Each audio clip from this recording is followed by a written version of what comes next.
Never skip this step in your wellness routine. Sleep. Today, every little thing I do to optimize and prioritize a good night's rest. This is Project Swagger, your transformation toolkit. I am Robin Arzón, and I don't need to tell you that when you haven't slept, you're not going to perform your best. And yet, it's a mistake I see people make over and over, deprioritizing sleep. I get it. Sleep is literally the last thing you do in a day. Sometimes it can slip our focus. Don't let it. Why? When you're asleep, your brain gets to work. It heals itself from any stress, it sorts your memories, regulates your metabolism and hormones, and more. This is a critical time, so much so that there is growing evidence that poor sleep is linked to a higher risk of dementia later in life. If you're an athlete, studies also suggest that poor sleep can hurt motor skills and explosive power. So let's talk optimization.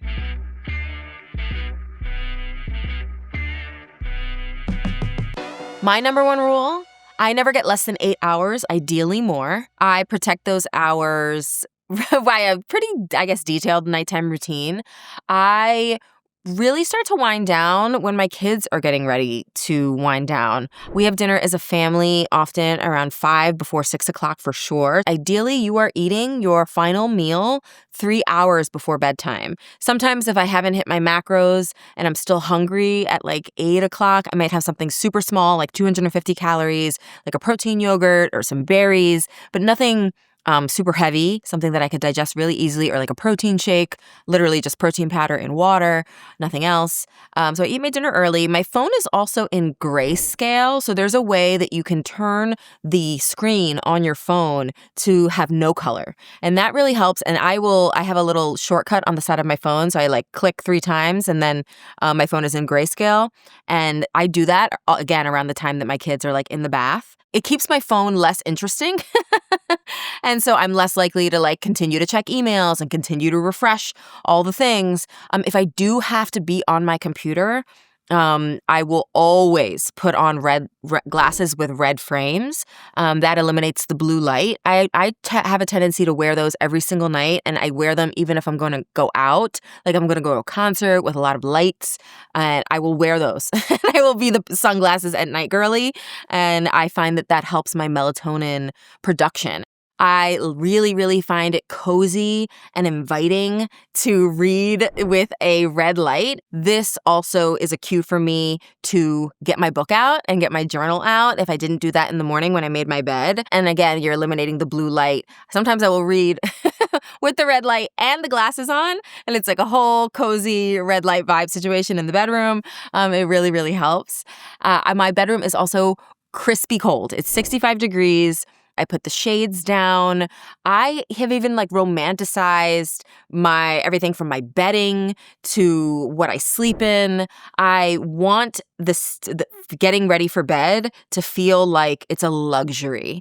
And then I'm much more likely to not watch one additional, show of the show that my husband and I are obsessed with at the moment, or not check one more email. I know that pull, and especially as busy parents, sometimes you feel like this is the only time I get to myself.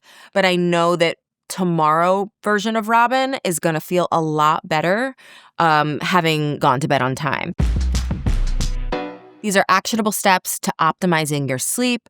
Number 1, sleep is individual. What you need might not be what your partner needs. It might not be what I need, and that's okay. You might be somebody that requires less or more sleep, and just get to know what your patterns are. Pay attention to your routine and anchor your routine and what's realistic for where your life is right now with the demands of your week and your day.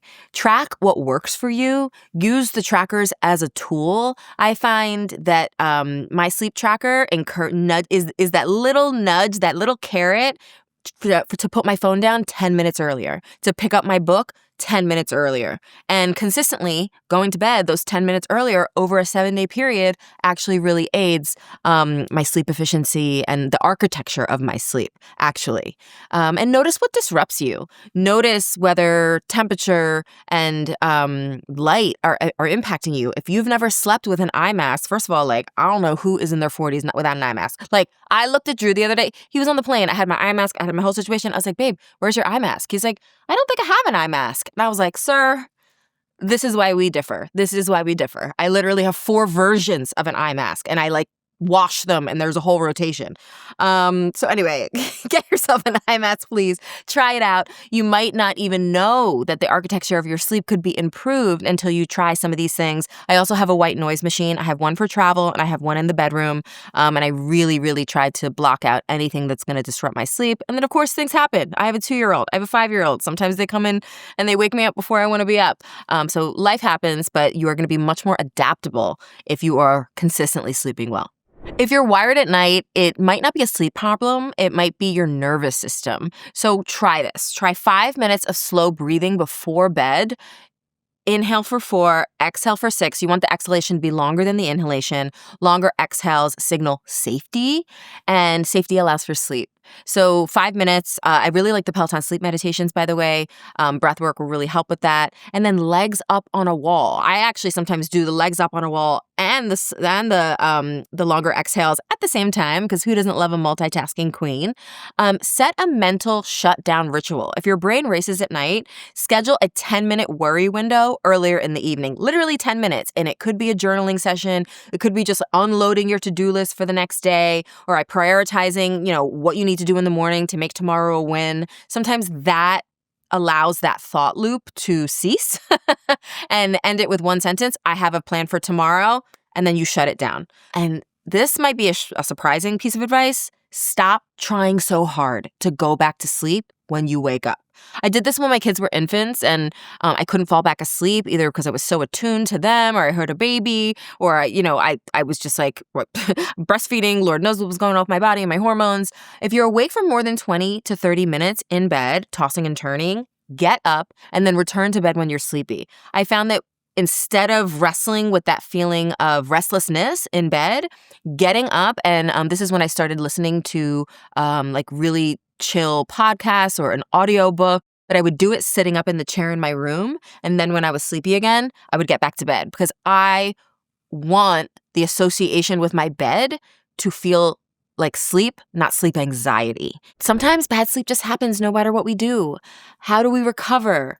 This just recently on my book tour, I was not sleeping optimally. I was looking at my sleep debt and I was just like, oh my gosh, am I okay? But then I had to remind myself, I don't panic. I rely on routine.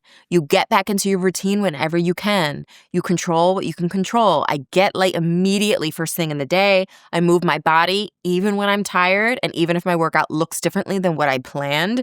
I hydrate. I take my creatine.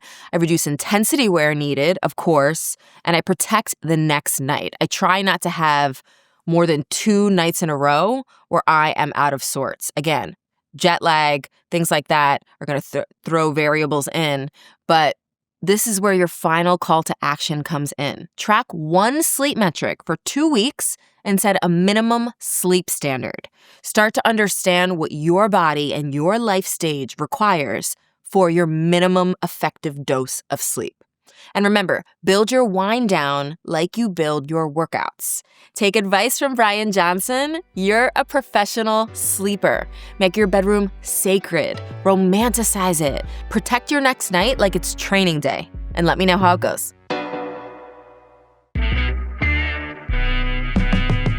Time for some questions. Let's hear from caller number 1. This is Nikki from Kansas City, proud member of the Wolf Pack. I've tried to bring a lot of your Robinisms into my everyday life, especially about owning my own power. But sometimes in group settings, I still struggle to get my voice heard. As someone who leads with such strength and composure, what advice do you have for speaking up and claiming your space without losing your cool? Oh, wow. That's a really great question. Thank you for your question, Nikki. You don't always have to be the loudest voice in the room. Sometimes you have to find the audience in the community who's willing to listen to you without you screaming from the rooftop, right? Like, I think that There are some environments where we gotta use that voice and we gotta be big and we gotta like try that bigness on for size. I can imagine, I'm just envisioning, social injustices, or you see something, somebody messing with a family member. Like I could say, like, that's like, I'm gonna roar. But I think it's more so aligning what you want to say with who deserves to hear it. And if you're putting yourself in environments or find yourself in environments where you're not being heard, I think that is a classic alarm bell for finding the community, the kitchen table, the chat, the social media feed that is willing to lend an ear. Thank you for your question. Dialing up, caller number 2.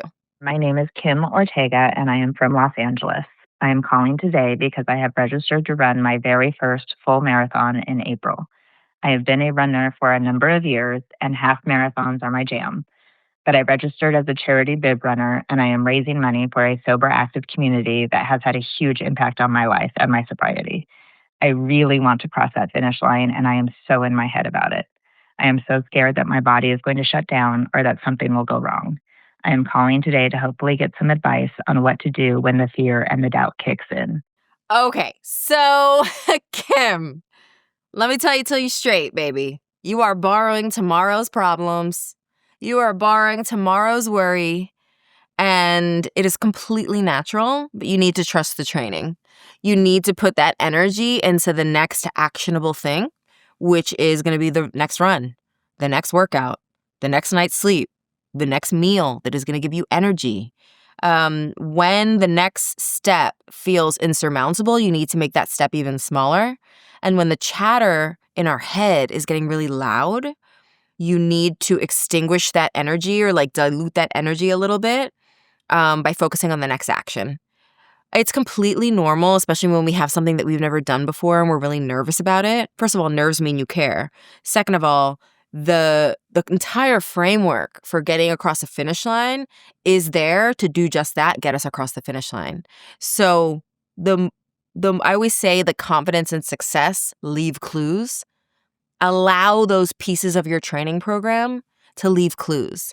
And I want you to create and start to practice your own mental movie reel of success, like your greatest hits, like your Beyonce level movie montage, your Rocky movie montage. That is what training is for. And I need you to trust the harder training runs because you're going to actually learn more from them. But don't borrow tomorrow's worry because the finish line is going to be here, whether you worry about it or not. You've got this. Y'all know how I feel about hydration. I could talk about it for hours. So this is part 1 of many on the subject of beverages. I want to talk about CCF tea. It's an Ayurvedic tea made from cumin, coriander, and fennel. You can buy it or you can brew it at home. I usually buy it loose, and then I put it in special mugs that they kind of will hold the tea itself and then let it strain into the mug. I'm trying to reduce plastics from tea bags. I drink it daily. I usually drink it in the morning while I'm getting my kids ready, and I do this before a workout. I swear by it. I think it helps with bloating, digestion, detoxification. And again, this is an Ayurvedic tradition. This is not something that I'm creating. This is something that has been in the Ayurvedic tradition for many, many, many years. CCFT is sometimes referred to as Ayurveda's miracle tea, and I think it tastes pretty good too. It pairs especially well with your new favorite weekly podcast. All right, y'all, that's it from me today. I'll see you next week on Project Swagger.